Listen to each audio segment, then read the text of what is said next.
ఇప్పుడే country delight యాప్ని download చేసుకోండి. Download the country delight app now. నమస్తే, welcome to Suman TV. Asia Cup లో పాకిస్తాన్, భారత్ పోటీ పడబోతున్నాయి. దీంట్లో ప్రధానమైన చర్చ అభిషేక్ శర్మ పైన కనపడుతుంది. వరుసగా అన్ని మ్యాచ్ల్లో కూడా తన విధ్వంసకరమైన బ్యాటింగ్ తోని భారత్ ను గెలిపిస్తూ వస్తున్నారు. సో ఫైనల్ మ్యాచ్ లో తన ప్రదర్శన ఏ రకంగా ఉండబోతుంది, తన పైన పాకిస్తాన్ సీనియర్ క్రికెటర్లు చేస్తున్న కామెంట్స్ ఏంటి, పూర్తిగా మాట్లాడదాం. మనతో పాటు సీనియర్ స్పోర్ట్స్ అనలిస్ట్ చంద్రశేఖర్ గారు ఉన్నారు. సార్ నమస్తే. నమస్తే. సార్, ఒక చర్చ, అభిషేక్ శర్మ ఆడకపోతే, మొదటి ఓవర్ రెండో ఓవర్లోనే అవుట్ అయిపోతే భారత్కు తిప్పలు తప్పవు అనేటువంటి చర్చ నడుస్తుంది. నిజమే అంటారా? అది కొంచెం కరెక్టే. అది argument almost close to the reality కాదు. ఎందుకంటే ఇండియా సాధించినటువంటి రన్స్ లో చూస్తే కనుక 35% అభిషేక్ శర్మ బ్యాట్ నుంచి వచ్చినటువంటివి.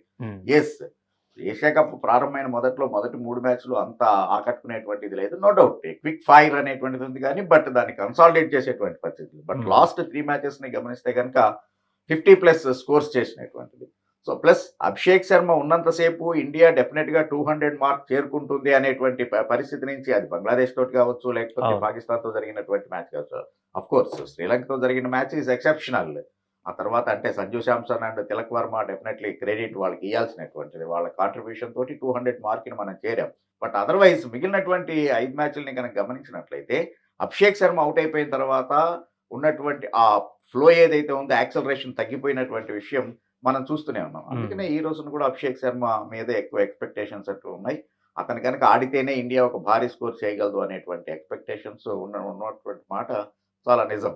అందుకనే ప్రత్యర్థి జట్టులో వాళ్ళు కావచ్చు, పాకిస్తాన్ సీనియర్ క్రికెటర్స్ షోయబ్ అఖ్తర్ లాంటి వాళ్ళు కూడా అభిషేక్ శర్మ మీద కాన్సన్ట్రేషన్ చేస్తున్నారు. ఎందుకు చేస్తున్నారు అంటే, నేచురల్ గానే ఎప్పుడైతే ఏ టీంలో అయినా సరే ఉన్నటువంటి బలమైనటువంటి ఆటగాడిని టార్గెట్ చేసి అతన్ని డిమోరలైజ్ చేసేటువంటిది, that's one of the game plan. దాన్ని మనం పెద్ద తప్పుగా భూతత్వంలో చూడాల్సినటువంటి పనేం లేదు. ఏ కంట్రీ అయినా కూడా చేస్తూనే ఉంటుంది. సో అందుకని అభిషేక్ శర్మ వికెట్ ని కనుక తీసేట్లయితే మిగిలినటువంటి టీం డిమోరలైజ్ అవుతుంది అనేటువంటిది కొంచెం ఈ ఏషియా కప్ లో కనబడింది. కాబట్టి వాళ్ళ యొక్క స్కోరింగ్ రేట్ తగ్గిపోతూ ఉంటుంది. కాబట్టి అతన్ని మెయిన్ టార్గెట్ చేయండి అనేటువంటిది.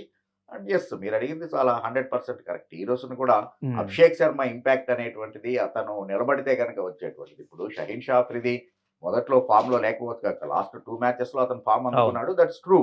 బట్ యాక్చువల్ గా ఎంత పూర్ ఫామ్ లో ఉన్నటువంటిదైనా కానీ, ఇప్పుడు బుమ్రా లాస్ట్ మ్యాచ్ లో పాకిస్తాన్ తో జరిగినటువంటి దాంట్లో 45 రన్స్ ఇచ్చేసాడని చెప్పేసి you cannot discount Bumrah's ability. So అలాగనే షహీన్ షా అఫ్రిది ఫామ్ లో లేకపోయినా కానీ అతను తీయగలిగినటువంటి, అంటే డీ గ్రేడ్ బౌలర్ అని చెప్పేసి మనం అనలేం కదా. సో అట్లాంటి అతని మీద ఫస్ట్ బాల్ నే 6 కొట్టేటప్పటికి సహజంగానే చాలా గట్స్ ఉండాలి. అంటే అట్లాంటి వరల్డ్ నెంబర్ 1 కాకపోయినా కూడా టోటల్ గా వరల్డ్ లో one of the best bowler ని ఫేస్ చేసేటప్పుడు బ్యాట్స్మెన్ కొంత సైకలాజికల్ గా ఇది ఉంటాడు, ఎలా ప్రిపేర్ అవ్వాలి, ఎలాంటి ఇది ఎదుర్కోవాలి అనేటువంటిది. బట్ అట్లాంటిది ఫియర్లెస్ గా అతను కొట్టినటువంటిది 5 లెగ్ మించి అతను కొట్టినటువంటి 6, దట్స్ అన్ అమేజింగ్. సో కాబట్టి అట్లాంటి టాలెంటెడ్, అంత అటాక్ కౌంటర్ అటాక్ చేస్తూ ఉన్నాడు. కాబట్టి అభిషేక్ శర్మ వికెట్ అనేటువంటిది very crucial. Let it be Indian batting lineup కి సంబంధించిన కానీ, అలాగే పాకిస్తాన్ తరఫున చూస్తే కూడా వెరీ వెరీ క్రూషియల్. ఈ టోర్నమెంట్ లో ఓపెనింగ్ పేరు తప్ప మిగతా బ్యాటింగ్ ఆర్డర్ అంతా కూడా ఇప్పటికీ ఇంకా స్టిల్ కన్ఫ్యూజన్ గానే ఉంది అనేటువంటి చర్చ. వాళ్ళు వస్తున్న ఆర్డర్ కూడా అలానే ఉంది.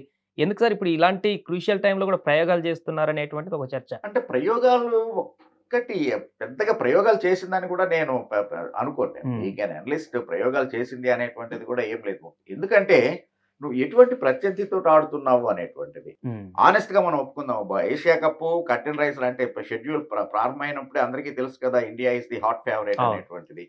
సమ్ ఎక్స్టెంట్ ఏదైనా కానీ అయితే కనుక Pakistan may coming to the reckoning అనేటువంటిదే కానీ, but otherwise India is the title favourite అనేటువంటిది a clear cut message. So అట్లాంటప్పుడు మీకు ఇప్పుడు వచ్చేటువంటిది నెక్స్ట్ ఫిబ్రవరి 2026 ఫిబ్రవరి T20 వరల్డ్ కప్ ఉంది. సో కాబట్టి సహజంగానే ఎవరైనా కానీ దీన్ని ఒక ప్రిపరేటరీగానే, కర్టెన్ రైజర్ గానే ఫాలో అవుతూ ఉంటారు. సో అట్లాంటప్పుడు బ్యాటింగ్ లైనప్ ఎలా ఉంటే బాగుంటుంది, ఎలాంటి ఆర్డర్స్ లో ఉంటే కనుక బాగుంటుంది అని కొన్ని ఎక్స్పెరిమెంట్స్ చేయడం అనేటువంటిది జరుగుతూ ఉంటుంది. అదే ఒమన్ మీద జరిగినటువంటి ఇది. సో అదే ఈవెన్ యాక్చువల్ గా UAE తోటి జరిగినటువంటిది. సో అందుకని బ్యాటింగ్ ఆర్డర్ ని షఫిల్ చేయడం అనేటువంటిది పెద్ద మనం దాన్ని ఒక ఇదిగా చూడాల్సినటువంటి అవసరం లేదు. కాకపోతే ఏంటి అంటే, గౌతమ్ గంభీర్ హెడ్ కోచ్ గా బాధ్యతలు చేపట్టిన తర్వాత కొన్ని వివాదాస్పదమైనటువంటి నిర్ణయాలు తీసుకోవడం తోటి ఇది ఇంకా మరీ చర్చనీయాంశమైంది. ఐఎమ్ షూర్ సపోజ్ అదే కనుక రాహుల్ ద్రావిడ్ కోచ్ గా ఉన్నప్పుడు, లేకపోతే రవిశాస్త్రి పీరియడ్ లోనే ఇలాంటివి చేస్తే కూడా, as coaches using their brain అనేటువంటిది ఉంటుంది. సో ఒకే పద్ధతిని మనం రెండు రకాలుగా చూడొచ్చు. సో గౌతమ్ గంభీర్ మీద ఆల్రెడీ ఉన్నటువంటి ఒక నెగిటివ్ షేడ్ తోటి దాన్ని మనం కొంచెం ఫైరప్ చేసి చూస్తూ ఉన్నామే కానీ ఎక్స్పెరిమెంట్ చేయడం అనేటువంటిది తప్పని నేను అనుకో. ఎందుకంటే ఇట్లాంటి సిచ్యుయేషన్ ఇట్లాంటి కాకపోతే ఇంకెప్పుడు చేస్తారు ఇప్పుడు అందుకనే శ్రీలంకతో జరిగినటువంటి మ్యాచే కావచ్చు సూపర్ ఫేర్ లో మనం ఆల్రెడీ ఫైనల్స్ వచ్చేసామనే ఉద్దేశంతో స్ట్రైక్ బౌలర్ బుమ్రాకి అలాగనే శివం దూబేని ఇందాక మనం మాట్లాడుకున్నట్టుగా నెక్స్ట్ ఆల్రౌండర్ గా ఫ్యూచర్ ఆల్రౌండర్ గా అతని మీద ఇన్వెస్ట్ చేస్తూ ఉన్నారు కాబట్టి అతనికి రెస్ట్ ఇవ్వడం అనేటువంటిది జరిగింది. సో అందుకని కొన్ని ఎక్స్పెరిమెంట్స్ అనేటువంటివి జరుగుతూ ఉంటాయి. కాకపోతే మరీ అంత ఇదిగా జరగదు. ఎందుకంటే captain being a captain Suryakumar Yadav number 11 లో బ్యాటింగ్ వస్తాడని ఎవరు ఊహించలేదు. సో అట్లాంటిది మరి అదే అనేటువంటిది ఒక్కొక్కసారి ఏమవుతుందంటే ప్రయోగం చేయరా బాయ్ అంటే నువ్వు మరీ విపరీతమైనటువంటి ప్రయోగాలు చేస్తే మాత్రం అది మిస్ఫైర్ అయితే టోటల్ గానే టీం మొరాలిటీ దెబ్బతినేటువంటి అవకాశం ఉంటుంది. కాబట్టి అట్లాంటిది కాకుండా కొంచెం ఒక రీజనబుల్ ప్రయోగాలు చేస్తే కనుక బాగుంటుంది. రైట్. అలాగే ఈ ఫీల్డింగ్ విషయంలో కూడా ఒక వివాదం నడుస్తుంది. చాలా క్యాచ్లు డ్రాప్ చేస్తున్నారు మ్యాచ్లలో. ఇది ఇబ్బందికరమైనటువంటి పరిస్థితి కదా. అంటే ఈ టీమిండియా స్థాయికి అసలు అలాంటి క్యాచ్లు మిస్ చేయడం అనేది కూడా ఏంటి ఇలా అవుతుంది అనేటువంటి చర్చ. ఏంటి సార్ ఫీల్డింగ్ కోచ్ ఎఫెక్టా లేకుంటే ప్లేయర్స్కే కొంత ఏమన్నా అసంతృప్తి లాంటిది ఎట్లా కలుగుతుందా గ్రౌండ్ లో ఏం జరుగుతుంది? ఒక్కొక్కసారి అవుతూ ఉంటుంది. అంటే సహజంగానే ఫీల్డింగ్ అనేటువంటిది అంటే క్యాచెస్ విన్ ద మ్యాచెస్ అనేటువంటిది general saying in cricket. So కాబట్టి అది కాదు కానీ మరి ఈ రకంగా ఒక్క మ్యాచ్ లోనే 5 క్యాచ్లు వదిలిపెట్టడం, అందులోనూ మరీ దారుణంగా ఏంటంటే సైఫ్ కే 4 క్యాచ్లు ఒకే ప్లేయర్ ని 4 క్యాచ్లు వదిలిపెట్టడం అనేటువంటి మాత్రం ఏమాత్రం క్షమించాల్సినటువంటిది కాదు, క్షమించదగినటువంటిది కాదు. పోతే ఫీల్డింగ్ కోచ్ మీద అంటే ఫీల్డింగ్ కోచ్ తన యొక్క చెప్తాడు. ఇప్పుడు సపోజ్ కోచ్ ఉన్నాడు, కోచ్ ప్లాన్ అనేటువంటిది యాక్షన్ ప్లాన్ నెంబర్ 1 నెంబర్ 2 అనేటువంటిది ఇస్తాడు. సో కాబట్టి దాన్ని ఎగ్జిక్యూట్ చేయాల్సినటువంటి బాధ్యత ఆన్ ద ఫీల్డ్ ఉండేటువంటి 11 చేతిలో ఉంటుంది కానీ బయట కూర్చున్నటువంటి కోచ్ చేతిలో ఉండదు. సో సేమ్ ఫీల్డింగ్ ఇదిలో కూడా ఫీల్డింగ్ చేసేటప్పుడు అతను ఇచ్చేటువంటి తర్ఫీదు అనేటువంటిది అది ప్లేయర్లు దాన్ని సరిగ్గా ఇప్పుడు వరల్డ్ కప్ మనం గెలిచాము అంటే కనుక సూర్యకుమార్ యాదవ్ పట్టినటువంటి అద్భుతమైనటువంటి క్యాచ్. సో కాబట్టి అలాంటి సందర్భంలో మనం ఫీల్డింగ్ కోచ్ కి క్రెడిట్ ఇస్తూనే ఉన్నాం కదా. సో అట్లాగనే ఇక్కడ కూడా ఏంటి అంటే కనుక తప్పు జరిగినప్పుడు ఫీల్డింగ్ కోచ్ ని కూడా తప్పు పట్టాల్సినటువంటి అవసరం ఉంటుంది కానీ కేవలం ఫీల్డింగ్ కోచ్ నే బ్లేమ్ చేయాల్సినటువంటి పరిస్థితి. ఒకసారి చాలా ఈజీ క్యాచ్లు సెక్టర్లు కూడా డ్రాప్ చేయడం అనేటువంటి చూస్తూ ఉంటాం మనం. దానికి ఏంటంటే ఒక్క second if your concentration is lapses automatic గా అట్లాంటిది జరుగుతూ ఉంటుంది. ప్లస్ స్కై హై క్యాచెస్ ని జడ్జ్ చేయడం అనేటువంటిది ఇబ్బంది అవుతూ ఉంటుంది డెఫినెట్ గానే. సో ఆ లైటింగ్ దాంట్లో ఇప్పుడు సపోజ్ ఇక్కడ చూసాం మనం SRH ఇది IPL ని కనుక గుర్తు చేసుకుంటే కనుక డెఫినెట్ గానే క్యాచెస్ అనేటువంటి చాలా ఇబ్బంది అవుతుంది. ఎందుకంటే SRH ఆరెంజ్ కలర్ కదా అని చెప్పేసి అని గ్రౌండ్ చైర్లు మొత్తానికి ఆరెంజ్ కలర్ వేశారు.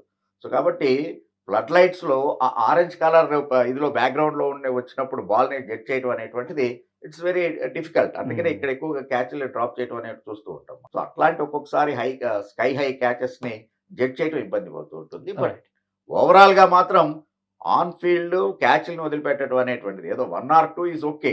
బట్ సెక్టర్లను కూడా క్యాచ్ను వదిలిపెట్టడం అనేటువంటి మాత్రం ఏమాత్రం క్షమించాల్సినటువంటిది కాదు. ఈవెన్ యాక్చువల్ గా మీరు క్యాచ్ల విషయం మాట్లాడారు, గ్రౌండ్ ఫీల్డింగ్ కూడా not up to the mark. అది ఎందుకో తెలియదు. డెఫినెట్ గా ఒకసారి మోటివేట్ అవ్వాల్సినటువంటి అవసరం ఉంది ఇండియన్ టీం మొత్తం అనేటువంటిది మాత్రం ఈ ఏషియా కప్ ద్వారా తెలియజేస్తుంది. Right sir, thank you. Suman టీవీలో మీ పర్సనల్ అండ్ బిజినెస్ ప్రమోషన్స్ కోసం కింది నెంబర్కి కాంటాక్ట్ చేయండి.